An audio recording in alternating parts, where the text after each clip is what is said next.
इस हंसी का रहस्य क्या है? एक बार राजा भोज की पत्नी भोज को स्नान करा रही थी। दोनों आनंद का अनुभव कर रहे थे। भोज बार बार अपनी पत्नी से आग्रह करते कि पानी और डालो। इस पर उनकी पत्नी जोर जोर से हंसने लगी। राजा ने पूछा कि तुम क्यों हंस रही हो? इस पर उसने कहा कि यह बताने की बात नहीं है। लेकिन राजा अड़ गया कि तुम्हें बताना होगा। तब उसने कहा कि यह बात तुम्हें मैं नहीं, मेरी बहन बताएगी।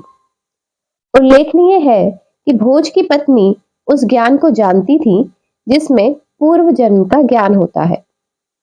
उसकी बहन भी इस ज्ञान को जानती थी, पर क्योंकि इस ज्ञान का संसार के नातों से कोई संबंध नहीं होता, इसलिए कितना भी सगा हो उसे ये ज्ञान नहीं बताते। बताने पर ये ज्ञान नियम विरुद्ध हो जाने से चला जाता है। राजा भोज अपनी भारी जिज्ञासा के चलते अपनी साली के घर पहुंचा। वहां उस वक्त कोई कार्यक्रम चल रहा था, अतः राजा बात न पूछ सका। फिर फुर्सत मिलते ही राजा ने वह प्रश्न अपनी साली से कर दिया। तब उसने कहा कि तुम्हारी बहन ने कहा है कि बार बार पानी डालने की बात पर हंसने का रहस्य मेरी बहन बताएगी। तब राजा की साली ने कहा कि आज आधी रात को बच्चे को जन्म देते ही मेरी मृत्यु हो जाएगी। इसके 18 साल बाद मेरे पुत्र जिसका आज जन्म होगा, उसकी पत्नी तुम्हें ये राज बताएगी। राजा ने बहुत हठ किया, पर इससे ज्यादा बताने से उसने इनकार कर दिया। ठीक वैसा ही हुआ। पुत्र को जन्म देकर भोज की साली मर गई। राजा ने 18 साल तक बेसब्री से इंतजार किया और फिर वो दिन आ ही गया जब उस पुत्र का विवाह हुआ। राजा उसी बात का इंतजार कर रहा था।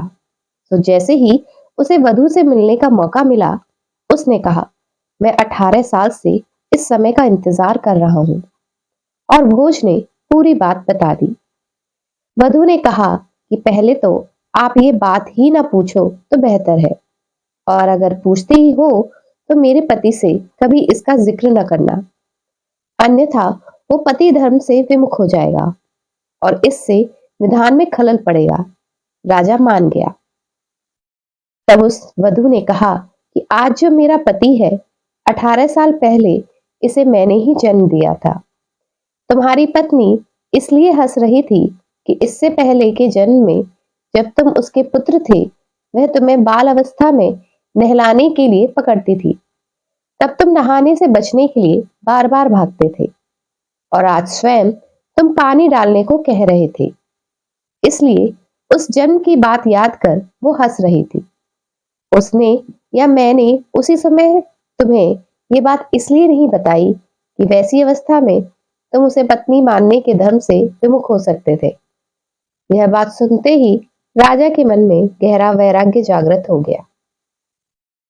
आशा करती हूँ आप सभी को वीडियो पसंद आया होगा।